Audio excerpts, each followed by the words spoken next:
Hello friends, good morning. कैसे आप सब? आशा करता हूँ ठीक होंगे और ठीक होने के साथ साथ ही मेहनत और लगन से पढ़ाई में लगे होंगे। तो एक बार फिर से आप सबका स्वागत है आपके अपने YouTube channel education hits by Deepak पर। जो आज हमारी वीडियो का विषय होने वाला है मित्रों, वो होगा जनरल नॉलेज, जो कि आने वाली परीक्षाएं जैसे SSC GD, head constable CISF, fireman CISF, Delhi police, Uttar Pradesh police, SSC CHL, SSC CGL जैसी अत्यंत महत्वपूर्ण परीक्षाओं की दृष्टिकोण से बहुत ही आवश्यक टॉपिक है मित्रों। तो वीडियो अच्छी लगती है आपको तो लाइक कमेंट शेयर करें तथा चैनल को सब्सक्राइब करें और बेल आइकन को प्रेस करना ना भूलें। और आप सबसे रिक्वेस्ट है दोस्तों कि ज़्यादा से ज़्यादा वीडियो को शेयर करें, जिससे कि आपके भाई बहन मित्र बंधु जो भी हैं जिनकी आने वाले समय में परीक्षा है उनको भी वीडियो का लाभ मिल सके। तो आज का जो हमारा सुविचार होगा मित्रों, होगा तब तक काम करो जब तुम्हें अपने आप पर गर्व ना हो। ठीक है मित्रों, चलिए इसी के साथ हम अपने प्रश्नों की श्रृंखला की ओर बढ़ते हैं। हमारा जो आज का पहला प्रश्न है मित्रों, वह भारतीय उपमहाद्वीप मूलतः एक अंग था। हमारे ऑप्शन है ए जुरैसिक लैंड का, बी गोंडवाना लैंड का, सी आर्यवर्त लैंड का, डी अंगार लैंड का। तो हमारा जो इसमें सही उत्तर होगा मित्रों, हमारा ऑप्शन बी सही हुआ, गोंडवाना लैंड का। ठीक है मित्रों, कहाँ का? गोंडवाना लैंड का। भारतीय उपमहाद्वीप मूलतः गोंडवाना लैंड का एक अंग था। चलिए आगे बढ़ते हैं। हमारा दूसरा प्रश्न है मित्रों, दिल्ली में स्थित शांतिवन समाधि है। हमारे ऑप्शन है ए इंदिरा गांधी की, बी जवाहरलाल नेहरू की, सी लाल बहादुर शास्त्री की, डी राजीव गांधी की। इसमें हमारा जो सही उत्तर होगा मित्रों, इसमें हमारा ऑप्शन बी सही होगा, जवाहरलाल नेहरू की।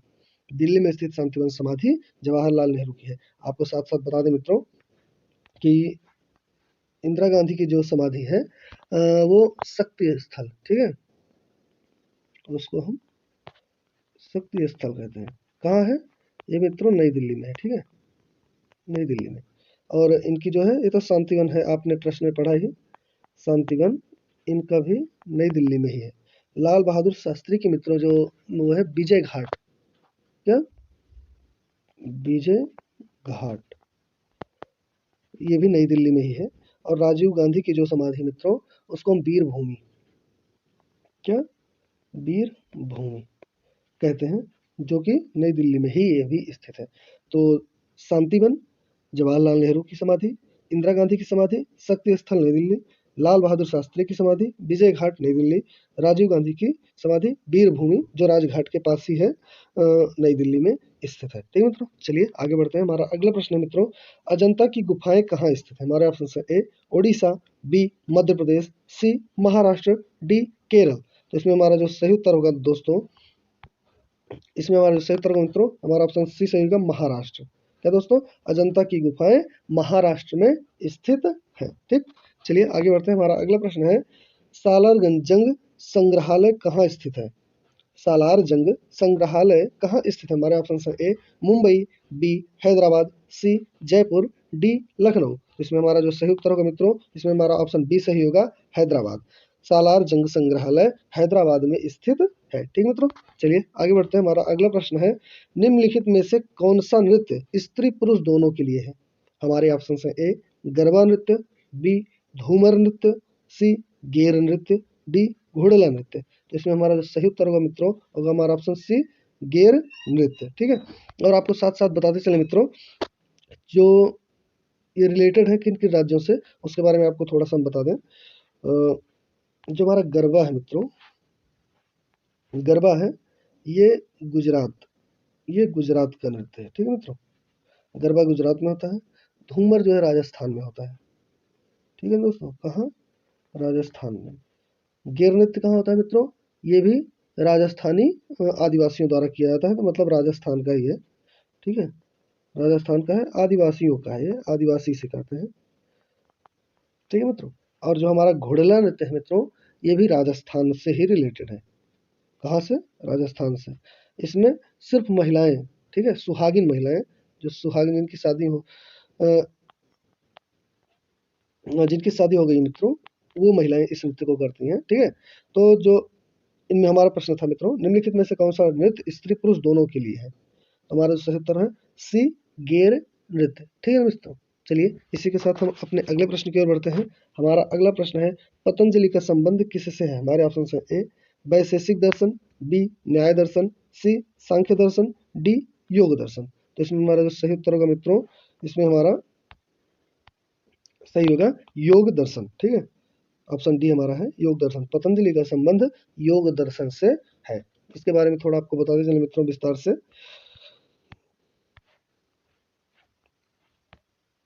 जो वैशेषिक दर्शन है मित्रों, वैशेषिक दर्शन, ठीक है, ये महर्षि कणाद से, किससे? महर्षि कणाद, ये महर्षि कणाद से संबंधित है। न्याय दर्शन जो है मित्रों वो अक्षपाद गौतम, किससे? अक्षपाद गौतम ऋषि से संबंधित है। ठीक है, और जो सांख्य दर्शन है मित्रों वो कपिल मुनि से, कपिल मुनि से संबंधित माना जाता है। किससे मित्रों?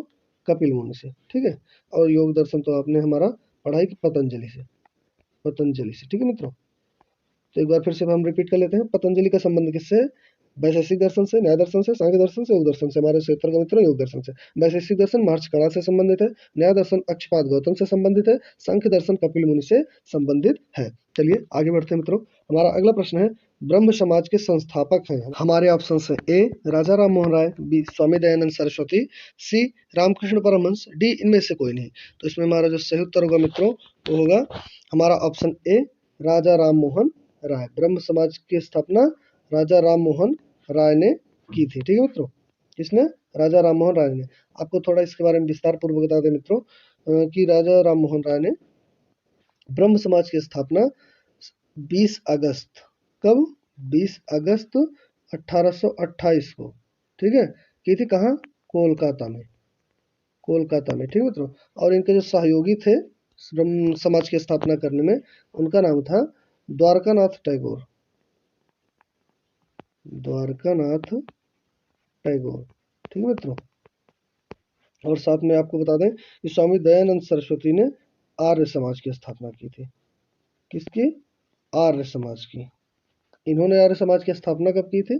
1874 ईस्वी में इनने मुंबई, मुंबई में इसकी स्थापना की थी। और इनकी एक अत्यंत महत्वपूर्ण पुस्तक का नाम है मित्रों, जो बहुत ही बार प्रश्नों में पूछा जा चुका है कि स्वामी दयानंद सरस्वती की पुस्तक है, तो उसका नाम है मित्रों सत्यार्थ प्रकाश। ठीक है, बहुत ही इम्पोर्टेंट प्रश्न होता है मित्रों कि स्वामी दयानंद सरस्वती की पुस्तक कौन सी है, और ये बहुत बार ही पूछा जा चुका है। तो याद कर लीजिए, कंठस्थ कर लीजिए कि स्वामी दयानंद सरस्वती की जो पुस्तक है उसका नाम है सत्यार्थ प्रकाश। ठीक है मित्रों, चलिए आगे बढ़ते हैं हम अपने अगले प्रश्न की ओर। हमारा अगला प्रश्न है, लोसांग एक उत्सव है जो मनाया जाता है। हमारे ऑप्शन है ए सिक्किम में, बी अरुणाचल प्रदेश में, सी केरल में, डी नागालैंड में। तो इसमें जो हमारा सही उत्तर होगा मित्रों वो होगा हमारा सिक्किम में। क्या? हमारा ऑप्शन ए सिक्किम में। लोसांग एक उत्सव है जो सिक्किम में मनाया जाता है। ठीक है, अब एक एक आपको बता दें एक एक उत्सव के बारे में कि हर जगह के, जिससे आपको याद रहे आने वाली परीक्षा में आपको दिक्कत ना हो। ठीक है मित्रों, तो जो अरुणाचल प्रदेश के दो उत्सव हैं उनके नाम है सोलुंग और लोसार। याद रखिएगा, ये सब प्रश्न बहुत बार पूछे जाते हैं कॉम्पिटेटिव एग्जाम्स में और बहुत इंपॉर्टेंट भी हैं। और हमारा जो केरल है, केरल का है विष्णु नवरात्रि। क्या?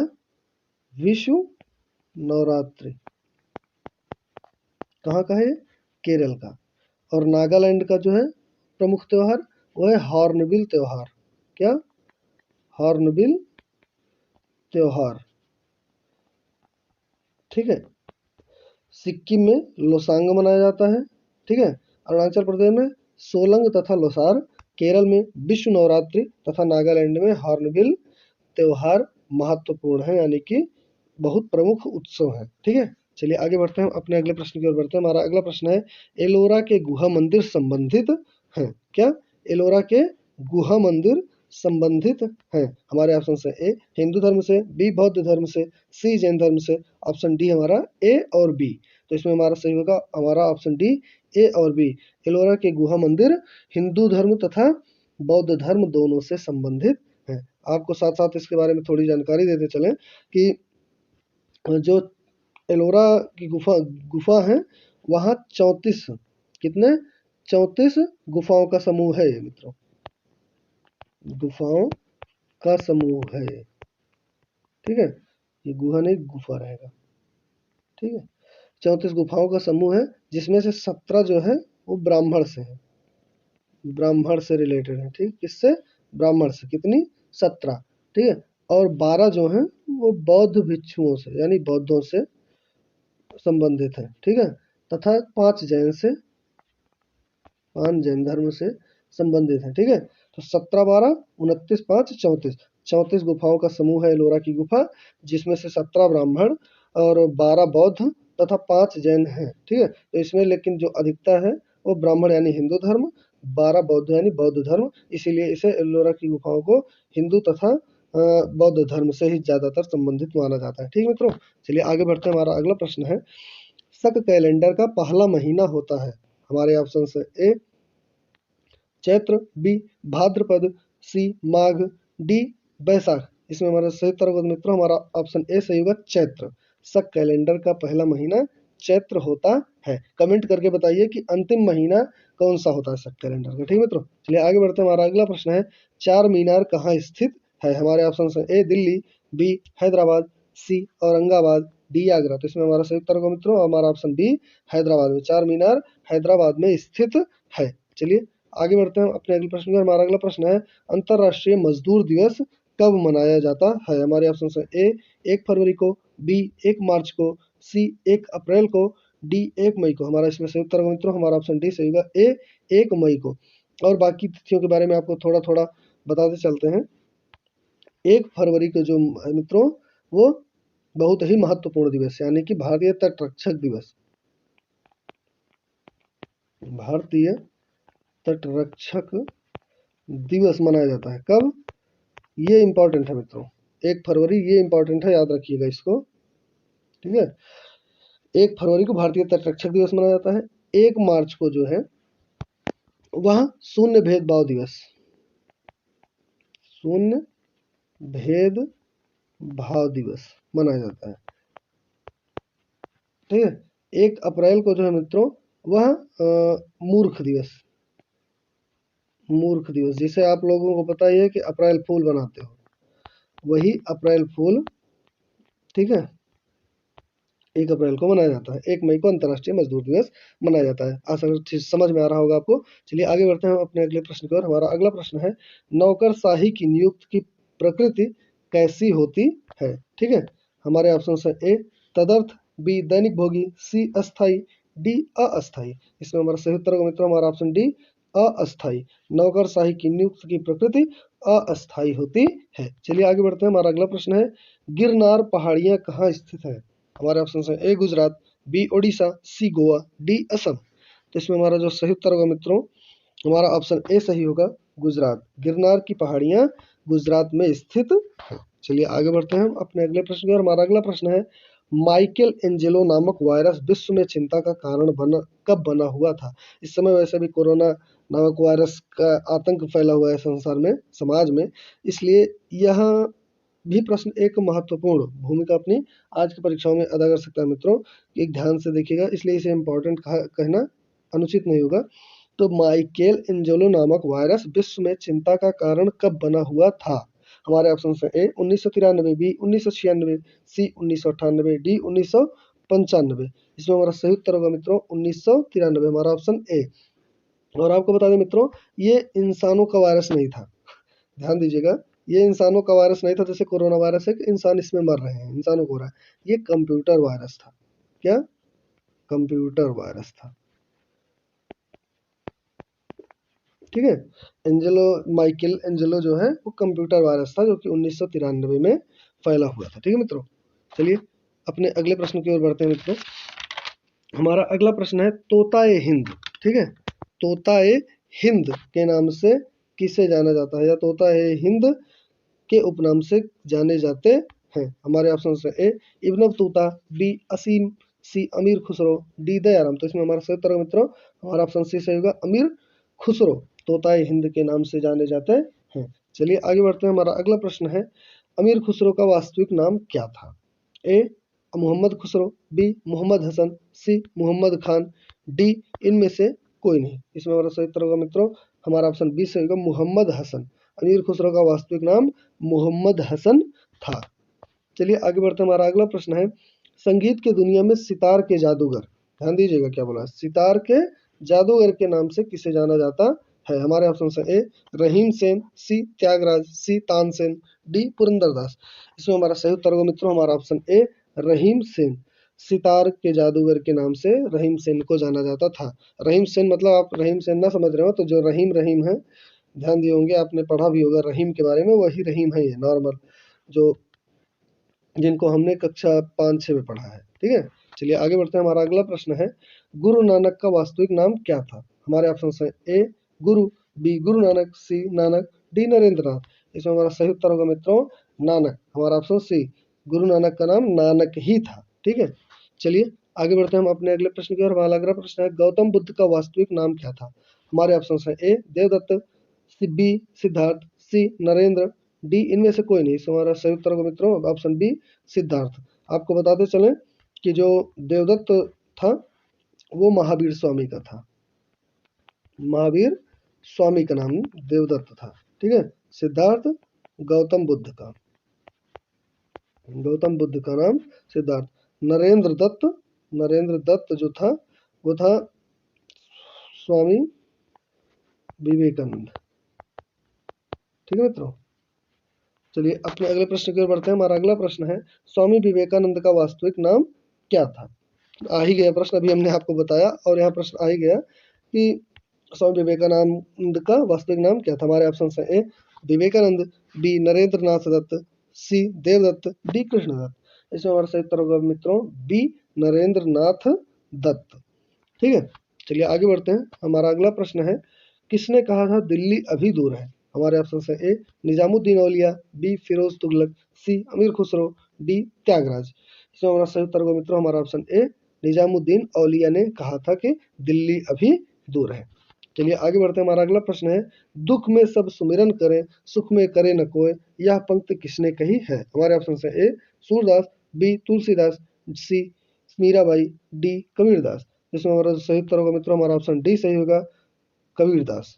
दुख में सब सुमिरन करें सुख में करे न कोय, यह पंक्ति कबीरदास जी द्वारा कही गई है। चलिए आगे बढ़ते हैं। हमारा अगला प्रश्न है कर्मण्येवाधिकारस्ते मा फलेषु कदाचन किस धर्म ग्रंथ की उक्ति है? हमारे ऑप्शन है ए रामचरितमानस, बी रामायण, सी श्रीमद् भागवत गीता, डी इनमें से कोई नहीं। तो हमारा सही उत्तर मित्रों हमारा ऑप्शन सी श्रीमद् भगवत गीता। कर्मण्य अधिकारस्ते माँ फलेषु कदाचन श्रीमद् भगवत गीता की उक्ति है। ठीक है, चलिए अपने आज के अंतिम प्रश्न की ओर बढ़ते हैं। हमारा अगला प्रश्न है किसने कहा था राम और रहीम एक ही ईश्वर के दो अलग अलग नाम हैं? इसमें हमारा ऑप्शन है ए कबीरदास, बी महात्मा गांधी, सी स्वामी विवेकानंद, डी तुलसीदास। इसमें हमारा जो सही उत्तर होगा मित्रों वो हमारा ऑप्शन ए कबीरदास। कबीरदास ने कहा था कि राम और रहीम एक ही ईश्वर के दो अलग अलग नाम हैं। तो आशा करता हूँ वीडियो में आपको अच्छी लगी मित्रों। आज की वीडियो में बस इतना ही। वीडियो को लाइक करें तथा ज़्यादा से ज़्यादा शेयर करें। बहुत बहुत धन्यवाद। जय हिंद, जय भारत।